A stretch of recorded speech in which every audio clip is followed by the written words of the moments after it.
হে মার্কণ্ডেয়, এই কাহিনী কোনো কল্পনা নয়, এটি কর্মের শাশ্বত নিয়ম। মানুষ যেমন কর্ম করে তেমনই ফল ভোগ করে।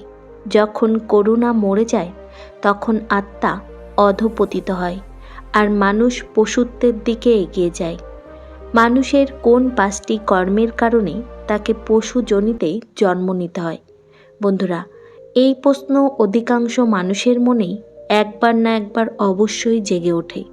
আমাদের কোন কাজগুলো করা উচিত আর কোন কাজগুলো থেকে বিরত থাকা উচিত, এই প্রশ্নের উত্তর জানার আগ্রহ সকলের মধ্যেই থাকে। তাই চলুন আজ আমরা আপনাদের এই প্রশ্নগুলোর উত্তর এক অত্যন্ত সুন্দর কাহিনীর মাধ্যমে জানাব, যার বর্ণনা স্কন্দ পুরাণে পাওয়া যায়। বন্ধুরা, এই কাহিনী স্বয়ং ভগবান বিষ্ণু মহর্ষি মার্কণ্ডেয়কে শুনিয়েছিলেন। সেই পবিত্র কাহিনী আজ আমরা আপনাদের সামনে তুলে ধরতে চলেছি। জয় শ্রী হরি বিষ্ণু। বন্ধুরা, এক সময় ক্ষীরসাগরের অপরিমেয় নীল জলের ওপর অনন্ত শয্যায় দিব্যমান আসনে করুণা ও ন্যায়ের মহাসাগর ভগবান বিষ্ণু শান্ত, গম্ভীর এবং লোক কল্যাণের ভাব নিয়ে বিরাজমান ছিলেন। সেই সময় তপস্যা, সংযম ও সত্যের প্রতীক মহাকালকেও পরাজিত করতে সক্ষম মহর্ষি মার্কণ্ডেয় তার সম্মুখে উপস্থিত হলেন। তিনি নত শিরে প্রণাম করে গভীর ভক্তিভরে বললেন, হে জগৎপালক, মানুষ এমন দুর্লভ মানব জন্ম লাভ করার পরও এমন কোন কর্ম করে যার ফলে তাকে পশুজনি ভোগ করতে হয়? কোন পাপ আত্মাকে কুকুরের জন্ম দেয়? কোন নিষ্ঠুর ও অধার্মিক কর্ম মানুষকে পশুরূপে পতিত করে? আর কোন অজ্ঞান বা অধর্ম মানুষের আত্মাকে কীট পতঙ্গের নিজ যোনিতেও নিক্ষেপ করে? হে নারায়ণ, যদি মানুষ সময় থাকতে এই কর্মগুলোর ফল না বোঝে তবে সে নিজেই নিজের পতনের কারণ হয়ে ওঠে। অনুগ্রহ করে আপনি এই গুপ্ত রহস্যগুলো আমাকে প্রকাশ করুন, যাতে মানব সমাজ জানতে পারে কি ধর্ম আর কি অধর্ম। মার্কণ্ডেয় মুনির এই জটিল ও গভীর প্রশ্নগুলি শুনে ভগবান বিষ্ণুর মুখমণ্ডলে এক দিব্য আভা ছড়িয়ে পড়ল। তিনি মৃদু হাস্যে বললেন, হে মার্কণ্ডেয়, তুমি যে প্রশ্ন করেছ তা সাধারণ নয়। এই প্রশ্ন শোনার যোগ্য কান খুবই কম, আর তা ধারণ করার যোগ্য হৃদয় তার চেয়েও বিরল। আজকের এই কাহিনী শুধু শোনার জন্য নয়, এটি আত্মার পরীক্ষা। যে একে মনোযোগ দিয়ে শোনে সেই নিজের কর্মের ভার উপলব্ধি করতে পারে। এই কাহিনী সেই কর্মগুলোর কথা বলে যা জীবকে উচ্চতায় উত্তীর্ণ করতে পারে। আবার সেই একই কর্ম যখন অধর্মে পরিণত হয় তখন তাকে ভয়ঙ্কর যোনিতেও পতিত করে। মনোযোগ দিয়ে শোনো, আমি তোমাকে তোমার সব প্রশ্নের উত্তর একটি কাহিনীর মাধ্যমে জানাবো। এতটুকু বলে ভগবান শ্রীহরি বিষ্ণু কাহিনী আরম্ভ করলেন। হে মহর্ষি, প্রাচীনকালের কথা।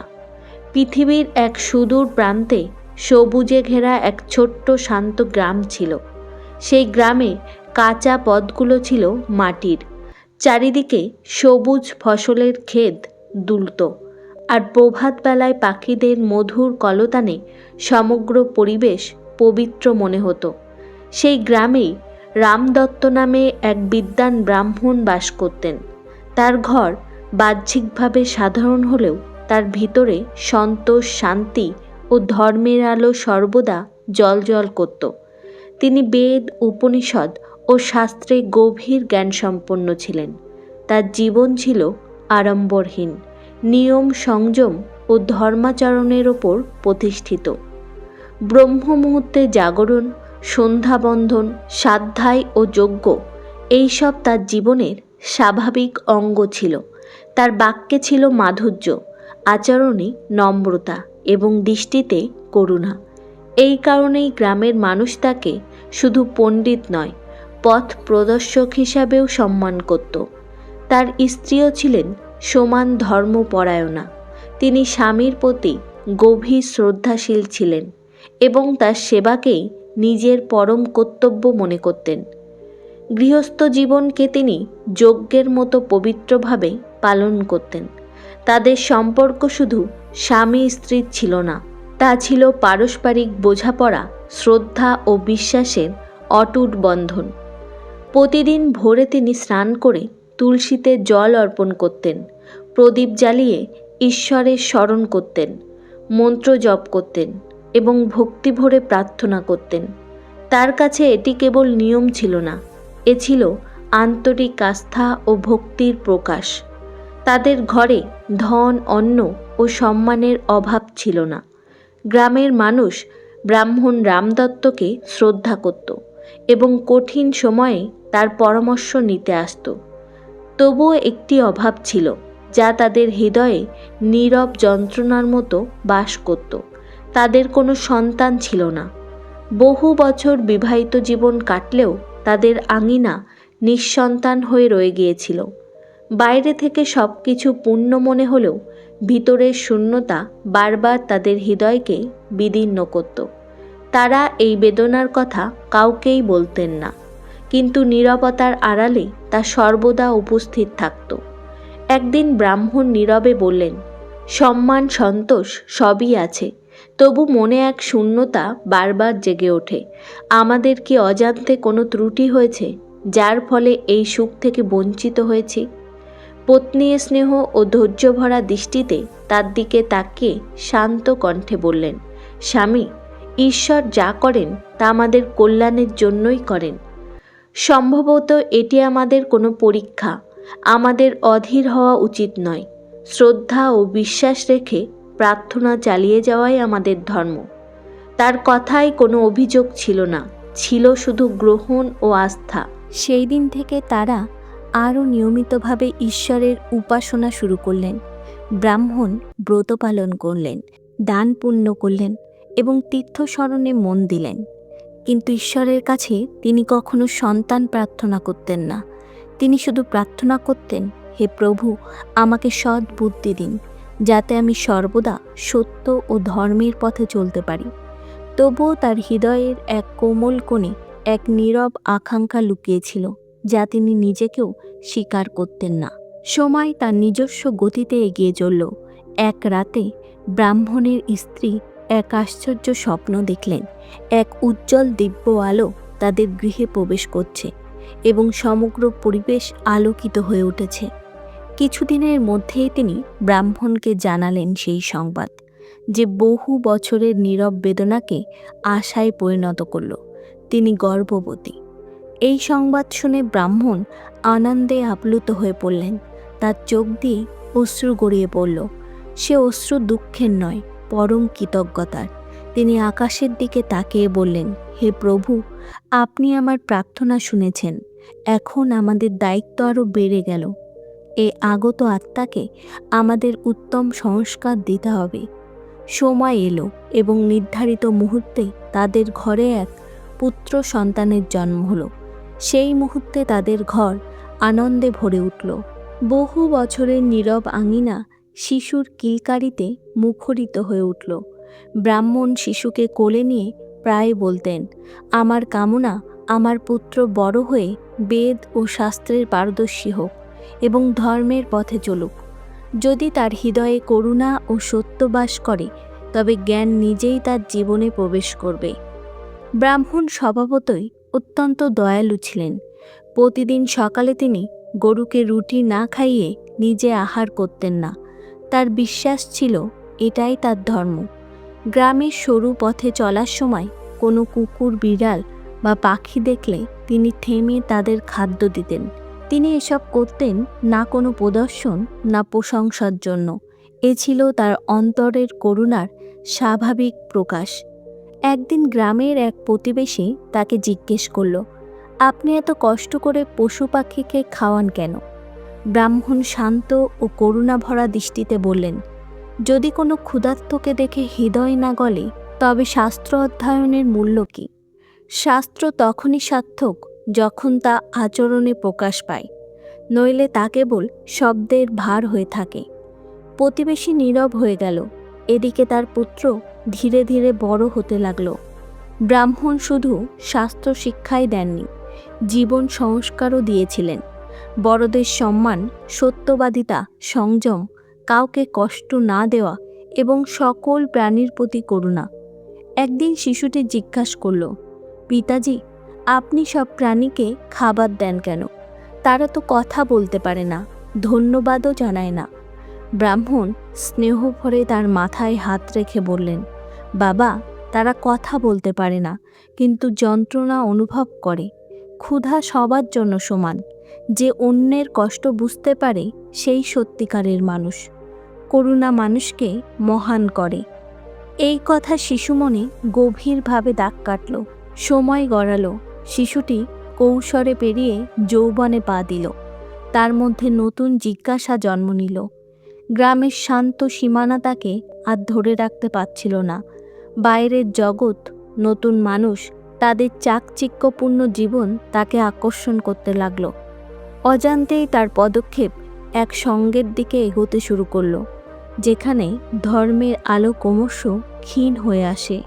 শুরুতে এই পরিবর্তন ছিল অত্যন্ত সূক্ষ্ম, এতটাই সূক্ষ্ম যে কারো চোখে তা তৎক্ষণাৎ ধরা পড়েনি।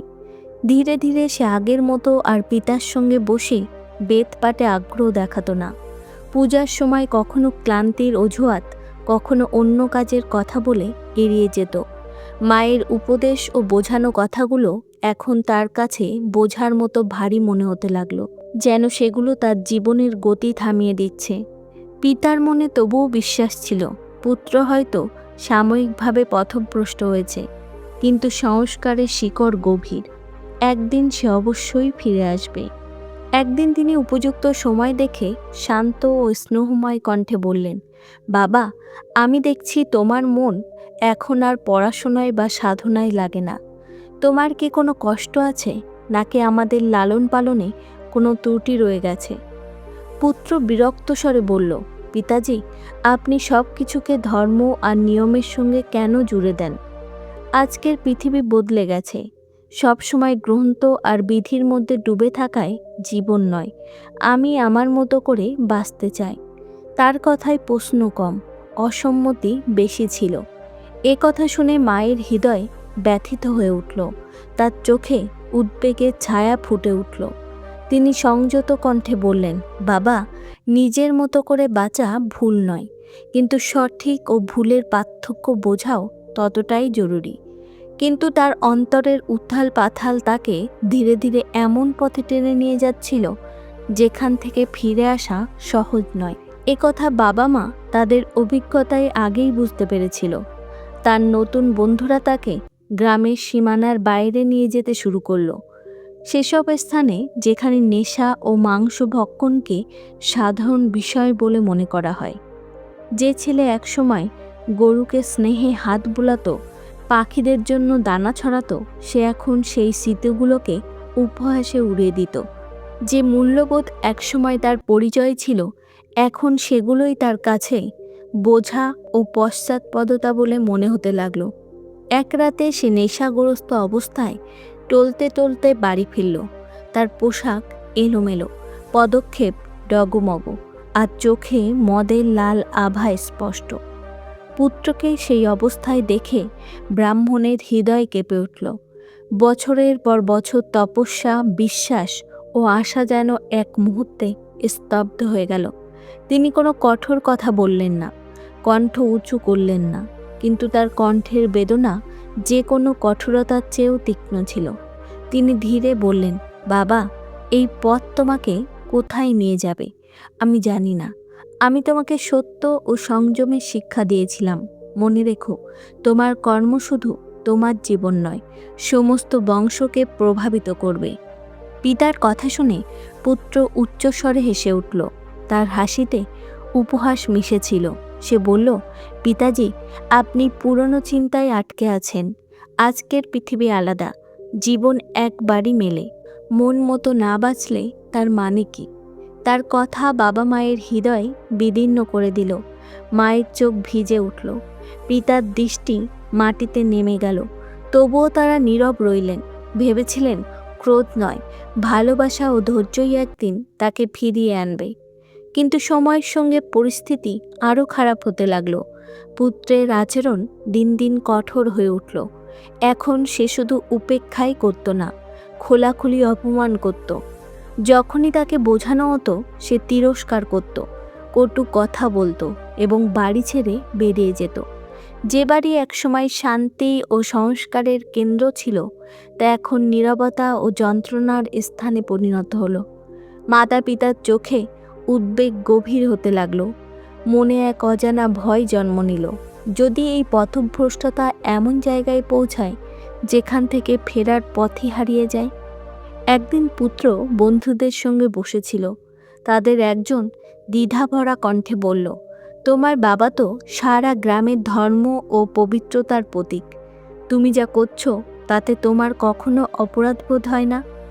পুত্র মদের পেয়ালা তুলে এক চুমুক নিয়ে উপহাস ভরা হাসিতে বলল, বাবার জীবন তার, আমার জীবন আমার। আমি তার মতো হয়ে আমার যৌবন নষ্ট করতে চাই না। আমি আমার সত্ত্বে বাঁচব। তার হাসিতে আর উল্লাস ছিল না, ছিল অহংকার। চোখে আত্মবিশ্বাস নয়, ঔদ্ধত্য, অহমিকার ঝলক। সে ভুলে গিয়েছিল স্বাধীনতা ও উচ্ছৃঙ্খলতার মধ্যে এক সূক্ষ্ম কিন্তু গভীর রেখা আছে।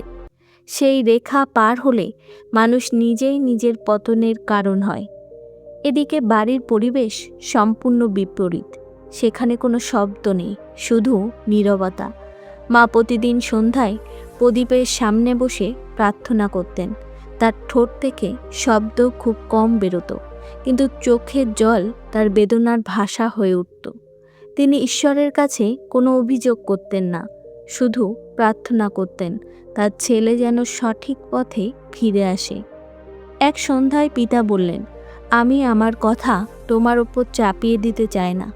আমি শুধু অভিজ্ঞতা ভাগ করছি। জীবনে যে কর্ম আজ সুখকর মনে হয়, কাল তা যন্ত্রণার রূপে ফিরে আসে। সময় সব হিসাব রাখে।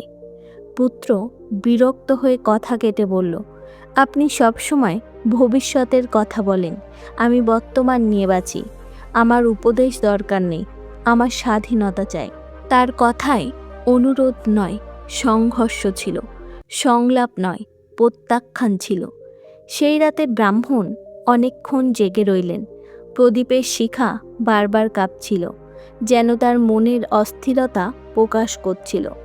তার মনে প্রশ্ন জাগল, লালন পালনে কি কোথাও ত্রুটি ছিল? ভালোবাসা কি বেশি হয়ে গেছে? শাসন কি কম পড়েছে? নাকি সময় ও সঙ্গের প্রভাব, যা কেউ আটকাতে পারে না? এই ভাবনার মাঝেই তার হৃদয়ে এক অজানা ভয় বাসা বাঁধল। মনে হলো আগত সময় কোনো কঠিন পরীক্ষা নিয়ে আসছে।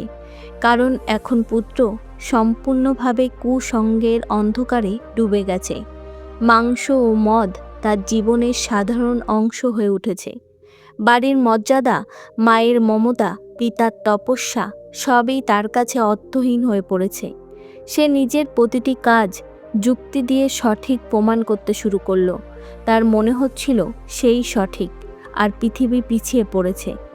তবুও তার ভিতরে এক শূন্যতা ছিল, এক অদৃশ্য শূন্যতা, যা তাকে ভিতর থেকে কুড়ে কুড়ে খাচ্ছিল। কিন্তু সে সেই সত্য মেনে নেওয়ার সাহস পেত না। সময়ের সঙ্গে তার নেশা বাড়তে লাগলো। যা একসময় অভ্যাস ছিল তা এখন প্রয়োজন হয়ে দাঁড়ালো। মদ, মাংস ও ভোগ বিলাস ছাড়া তার দিন অসম্পূর্ণ মনে হতো। কিন্তু তার নিজের কোনো উপার্জন ছিল না। এতদিন যা কিছু করত সবই পিতার উপার্জিত অর্থে। ধীরে ধীরে ব্রাহ্মণের বহু বছরের সঞ্চিত সম্পদ তার দুষ্কর্মের আগুনে ভস্ম হতে লাগলো। একদিন সে আবার পিতার সামনে দাঁড়ালো। এইবার তার কণ্ঠে বিনয় নয়, অধিকার। চোখে অনুরোধ নয়, জেদ। সে কঠোর স্বরে বলল, আমার টাকা চাই। বন্ধুরা অপেক্ষা করছে। আজ আমি খালি হাতে ফিরব না। ব্রাহ্মণ শান্ত দৃষ্টিতে তাকালেন। তিনি বুঝলেন এই অর্থ কোনো শুভ কাজে লাগবে না। তিনি ভারী কণ্ঠে বললেন, বাবা, এখন আমার কাছে দেওয়ার মতো কিছুই নেই। যা ছিল সব তোমার শখে চলে গেছে। যে কর্ম শুধু পতনের দিকে নিয়ে যায় তার জন্য আমি আর অর্থ দিতে পারবো না। কথা শুনে পুত্র ক্রোধিত হয়ে উঠল। তাহলে আপনি আমাকে অসহায় করে দিলেন। যখন আমার সবচেয়ে প্রয়োজন তখনই আপনি মুখ ফিরিয়ে নিচ্ছেন। আপনি কখনো আমার ইচ্ছা বোঝার চেষ্টা করেননি। যদি টাকা না দেন তবে উপদেশ দেওয়ারও অধিকার আপনার নেই। মা কাঁপা কণ্ঠে বললেন, বাবা, রাগ করে এমন কথা বলো না। তোমার জন্য আমরা কি করিনি, নিজের সুখ ত্যাগ করেছি। আজও তোমাকে সঠিক পথে ফেরানোর শেষ চেষ্টা করছি। কিন্তু তখন পুত্রের হৃদয়ে অন্ধকার জমে গেছে। ক্রোধ তার বিবেককে গ্রাস করেছে। আবেগের বশে সে সব সীমা লঙ্ঘন করল। মাতা পিতার সঙ্গে তর্ক, অপমান এবং শেষে এমন কাজ করল যা তারা কল্পনাও করেননি। সে তাদের বাড়ি থেকে বের করে দিল। যে আঙিনায় তারা তাকে আঙুল ধরে হাঁটতে শিখিয়েছিলেন, সেই আঙিনা থেকেই আজ তারা অপমানিত হয়ে বেরিয়ে গেলেন। ব্রাহ্মণের চোখে অশ্রু, কিন্তু মুখে ক্রোধ নেই, শুধু গভীর নীরবতা। রাত্রির অন্ধকার চারিদিকে ছেয়ে গেছে। দম্পতি লক্ষ্যহীনভাবে বনের দিকে এগিয়ে চললেন। মাথার ওপর ছাদ নেই, ভবিষ্যতের কোনো পরিকল্পনা নেই, শুধু ঈশ্বরে বিশ্বাস এবং একে অপরের সঙ্গ। অবশেষে তারা এক আশ্রমে পৌঁছালেন। সেখানে এক মহাত্মা শান্ত কণ্ঠে বললেন, আপনারা এখানে আশ্রয় নিতে এসেছেন। এই আশ্রম সবার জন্য উন্মুক্ত। যতদিন ইচ্ছা থাকুন। এখানে কোনো প্রশ্ন নেই, কোনো সত্য নেই। এই কথাগুলো যেন তাদের হৃদয়ের ভার হালকা করে দিল। বহু বছর পর তারা সেদিন নিশ্চিন্তে মাথা রাখলেন। অন্যদিকে ব্রাহ্মণের পুত্র সম্পূর্ণ পতনের পথে এগিয়ে চলেছে। যে পিতামাতাকে সে ত্যাগ করেছে, তারাই ছিল তার জীবনের শেষ রক্ষা কবচ। সেই ঢাল সরে গেছে। সময় এখন নিজের নিয়মে এগোবে, আর কর্ম তার ফল দেখাতে প্রস্তুত। মাতা পিতা চলে যাওয়ার পর তার জীবন দিকহীন হয়ে পড়ল। অন্তরের শূন্যতা তাকে আরও উগ্র ভোগের দিকে ঠেলে দিতে লাগলো। যখন মদ ও ভোগের জন্য বাড়ির শেষ সঞ্চয়ও শেষ হয়ে গেল, তখন সে পরিশ্রমের পথ বেছে নিল না। সেই পথ তার কাছে কঠিন মনে হলো। অবৈধ উপায়ে অর্জিত অর্থ তার ভিতরের ভয়কে মুছে দিয়েছিল, আর অহংকারকে আরও বাড়িয়ে দিয়েছিল। একদিন নেশার আসরে সে গর্ব করে বলল, এখন আমাকে কারো উপর নির্ভর করতে হয় না। জঙ্গলে সব কিছু ফ্রি, শুধু সাহস আর হাতে অস্ত্র চাই। এক বন্ধু হেসে বলল, তুমি তো সত্যিই তোমার বাবার সম্পূর্ণ বিপরীত হয়ে গেছো।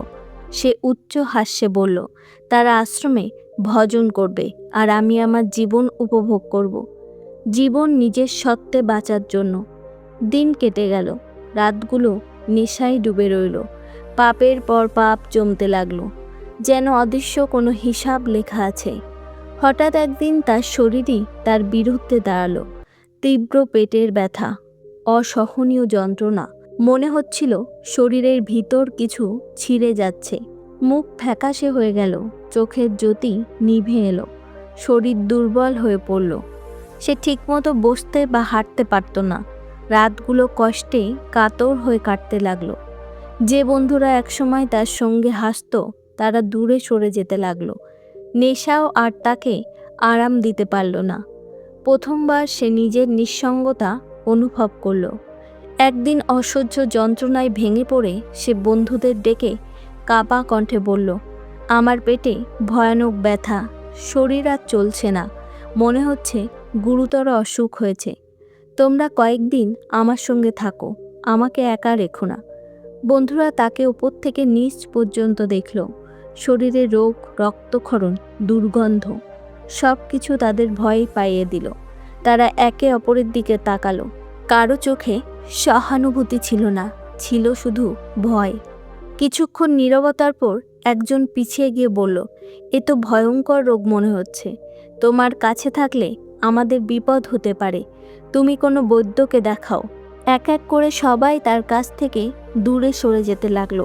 যাদের জন্য সে নিজের বাবা মাকে ত্যাগ করেছিল, আজ তারাই তাকে এই অবস্থায় একা ফেলে চলে গেল। সে সেখানেই বসে রইল, ভাঙা, অসহায়, নিজের শরীরের যন্ত্রণায় কাতর। চারিদিকে নিস্তব্ধতা, শুধু তার করুণ আর্তনাদ আর জঙ্গলের নীরবতা। সেই নীরবতার মাঝেই তার অন্তরে চিন্তার ঝড় উঠল। তার মন প্রশ্ন করতে লাগলো, আজ সেই বন্ধুরা কোথায়, যাদের সে সব কিছু মনে করেছিল? আজ যে সে মা বাবাকে ঘর থেকে বের করে দিয়েছিল, তারা তাকে কত ভালোবাসত। তার চোখ দিয়ে অশ্রু গড়িয়ে পড়তে লাগলো। এ অশ্রু তার কেবল যন্ত্রণা ছিল না, এ ছিল অনুতাপের। প্রথমবার সে নিজের কর্মের প্রকৃত ভার অনুভব করল।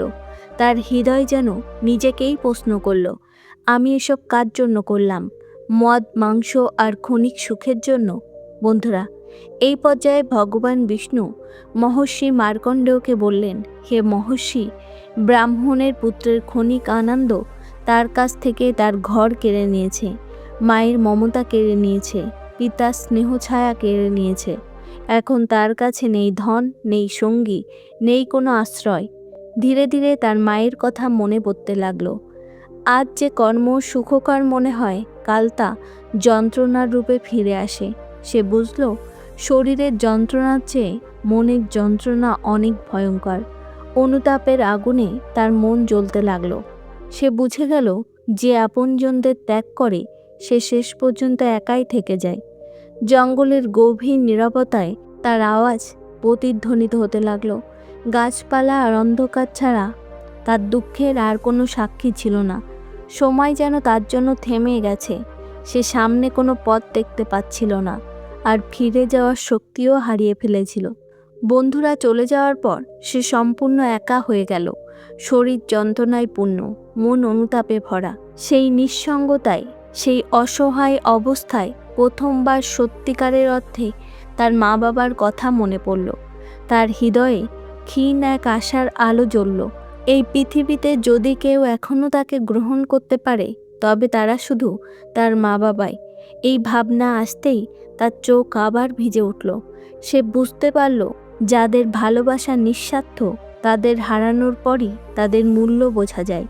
তার মনে হলো, এই পৃথিবীতে যদি কোথাও প্রায়শ্চিত্তের দ্বার খোলা থাকে, তবে তা তাদের চরণে। সে টলতে টলতে জঙ্গলের দুর্গম পথে হাঁটতে শুরু করলো। প্রতিটি পদক্ষেপে শরীরের জ্বালা বাড়ছিল, আর তার অন্তরের একটাই আর্তনাদ, আমাকে ক্ষমা করুন, শুধু একবার। হাঁটতে হাঁটতে সে জঙ্গলের আরও গভীরে প্রবেশ করলো। গাছগুলো আরও ঘন হয়ে উঠেছে, ডালপালা আকাশ ঢেকে ফেলেছে। সূর্যের আলো মাটিতে প্রায় পৌঁছাতে পারছে না। চারিদিকে এক অদ্ভুত নীরবতা, যেন জঙ্গল নিজেই তাকে সতর্ক করছে। পাখির ডাক থেমে গেছে, পাতার শব্দ স্তব্ধ। সেই নীরবতায় সে কাঁপা কণ্ঠে বলল, মা, বাবা, আপনারা যেখানেই থাকুন, একবার আমাকে ক্ষমা করুন। হঠাৎ ঝোপে শব্দ হলো। তার হৃদস্পন্দন দ্রুত হয়ে উঠল, শ্বাস ভারী হয়ে গেল। পর মুহূর্তে তার সামনে এক ভয়ঙ্কর সিংহ এসে দাঁড়ালো। তার চোখে ক্ষুধার লালসা। স্পষ্ট বোঝা যায়, বহুদিন ধরে সে অনাহারে। ধীরে ধীরে সে এগিয়ে আসতে লাগলো। প্রতিটি পদক্ষেপে মৃত্যু যেন আরও কাছে আসছিল। ব্রাহ্মণের পুত্র ভয়ে কাঁপতে লাগলো। তার পা যেন মাটিতে গেঁথে গেছে। শরীর আগেই ভেঙে পড়েছিল, এবার মনও ভয়ে ভরে গেল। সে কাঁপা কণ্ঠে বলল, আমাকে মারবেন না, আমি খুব কষ্টে আছি। তার কথা শুনে সিংহ থেমে গেল। তার চোখে করুণা ছিল না, ছিল কঠোর স্মৃতি, যেন কোনো পুরনো অপরাধ মনে পড়েছে। গম্ভীর গর্জনে সে বলল, আজ তুমি প্রাণ ভিক্ষা চাইছ। যখন তুমি নিরপরাধ পশুদের হত্যা করেছিলে, তখন তারাও জীবন রক্ষার ভিক্ষা চেয়েছিল। তখন তাদের যন্ত্রণা তুমি কেন শোনোনি? ছেলেটি কাঁপতে কাঁপতে বলল, আমি অজ্ঞ ছিলাম, জানতাম না এর ফল এত ভয়ঙ্কর হবে। সিংহ আরও এক পা এগিয়ে এসে কঠোর স্বরে বলল, অজ্ঞতার অজুহাত দিও না। তুমি সঠিক ও ভুল জানতেই তুমি এক ব্রাহ্মণের পুত্র, তবুও সচেতনভাবে অধর্ম বেছে নিয়েছ। সিংহের কথা শুনে সে বুঝল, এ শুধু একটি সিংহ নয়, তার কর্মের প্রতিরূপ। তার অহংকার, পাপ, নিষ্ঠুরতা সব আজ তার সামনে দাঁড়িয়ে। সে মাটিতে লুটিয়ে পড়ল। শরীর ভেঙে গেছে, মন ভেঙে গেছে, শুধু অনুতাপ অবশিষ্ট। সে কাঁদতে কাঁদতে সিংহের পায়ে পড়ে বলল, হে সিংহরাজ, আমি আমার মা বাবাকে অপমান করেছি। যাদের চরণে আমার জীবন নিরাপদ ছিল, তাদেরই ত্যাগ করেছি। আজ আমি সম্পূর্ণ একা। আমাকে আর একবার সুযোগ দিন, শুধু একবার। তার করুণ আর্তি শুনে সিংহের চোখে এক অদ্ভুত ঝিলিক দেখা দিল। সেটি শুধু ক্রুরতার নয়, স্মৃতি ও বেদনারও। কিছুক্ষণ নীরব থেকে সে বলল, হে মূর্খ প্রাণী, তোমার কাহিনী আমাকে আমার নিজের কথা মনে করিয়ে দেয়। ছেলেটি বিস্ময়ে তাকালো। সিংহ বলল, আমিও একসময় মানুষ ছিলাম। ধর্ম, করুণা, সংযম সব জানতাম। তবুও স্বাদ আর হিংসাকে বেছে নিয়েছিলাম। মৃত্যুর পর আমি এই যোনিতে জন্ম পেয়েছি। তখন থেকে এই জঙ্গলে ঘুরে বেড়াচ্ছি, ক্ষুধা, হিংসা আর একাকিত্বকে নিয়ে। ছেলেটির শরীর ভয়ে অবশ হয়ে গেল। সে কাঁপতে কাঁপতে বলল, তাহলে আমারও কি এই পরিণতি হবে? সিংহ বলল, অনুতাপ তখনই মূল্যবান যখন পাপের আগে আসে। আজ তোমার অনুতাপ তোমাকে ফল থেকে রক্ষা করতে পারবে না। আজ আমি তোমাকে ভক্ষণ করব, এটাই তোমার কর্মফল। এই বলে সিংহ তাকে আক্রমণ করে তার জীবন শেষ করলো। তারপর তার সামনে দুটি ভয়ঙ্কর আকৃতি আবির্ভূত হলো। চোখ অগ্নির মতো জ্বলছে। তারা ছিল যমদূত। এক যমদূত কঠোর স্বরে বলল, দুষ্ট আত্মা, তোমার সময় শেষ। এবার তোমাকে কর্মফল ভোগ করতে হবে। চলো যমপুরীতে, যমরাজ তোমার অপেক্ষায় আছেন। আত্মা কাঁপতে কাঁপতে বলল, আমার কি প্রায়শ্চিত্তের আর সুযোগ নেই? যমদূত বলল, প্রায়শ্চিত্ত জীবিত অবস্থায় হয়, মৃত্যুর পরে নয়। এখন শুধু কর্মফল। তারা তাকে যমপুরীতে নিয়ে গেল। সেখানে বিশাল সভাগৃহ, গুরু গম্ভীর পরিবেশ। সিংহাসনে যমরাজ, মুখে না কোনো ক্রোধ না করুণা, শুধু ন্যায়। পাশে চিত্রগুপ্ত তার গ্রন্থসহ। চিত্রগুপ্ত বললেন, এই আত্মা ধর্মপরায়ণ ব্রাহ্মণের পুত্র ছিল। সঠিক ভুল জানত, তবুও অধর্ম বেছে নিয়েছে। মাতা পিতার অপমান, তাদের সম্পদের অপচয়, নিরপরাধ পশু হত্যা এবং অনুতাপ করেছে তখন যখন ফল সামনে এসেছে। আত্মা কাঁপতে কাঁপতে বলল, আমি দণ্ড স্বীকার করি। যমরাজ বললেন, ন্যায় স্বীকার করা ধর্মের প্রথম ধাপ, কিন্তু কর্মের ফল ভোগ করতেই হবে। তারপর তাকে সাপ, কুকুর, ব্যাঙ ও কীটের যোনিতে জন্ম দেওয়ার দণ্ড দেওয়া হলো, যেখানে ভয়, ক্ষুধা ও অবহেলা সঙ্গী হয়। প্রতিটি যোনিতে সে একটাই সত্য বুঝল, আমি অন্যকে যে যন্ত্রণা দিয়েছিলাম, আজ সেটাই আমার অভিজ্ঞতা। ধীরে ধীরে তার চেতনা পরিপক্ক হলো। মা বাবার প্রেম এখন স্পষ্ট, কিন্তু অনুতাপের সুযোগ ফুরিয়ে গেছে। কথা শেষে ভগবান বিষ্ণু বললেন, হে মার্কণ্ডেয়, পশুজনী দণ্ড নয়, আত্মার শিক্ষা। মানব জন্ম সর্বোচ্চ সুযোগ। যে করুণা, সংযম ও নম্রতার জীবনযাপন করে, সে জন্ম মৃত্যুর চক্র থেকে মুক্তি পায়। মহর্ষি মার্কণ্ডেয় নত হয়ে প্রণাম করলেন। তিনি বললেন, প্রভু, আজ আপনি কর্ম ও করুণার শাশ্বত সত্য প্রকাশ করলেন। বন্ধুরা, এখানেই আজকের কাহিনী সমাপ্তি করছি। রাধে রাধে। ভিডিওটি ভালো লাগলে চ্যানেলটি সাবস্ক্রাইব করে পাশে থাকা বেল আইকনটা টিপে দেবেন। দেখা হচ্ছে অন্য কোনো কাহিনী নিয়ে। তত সময় ভালো থাকবেন। ধন্যবাদ।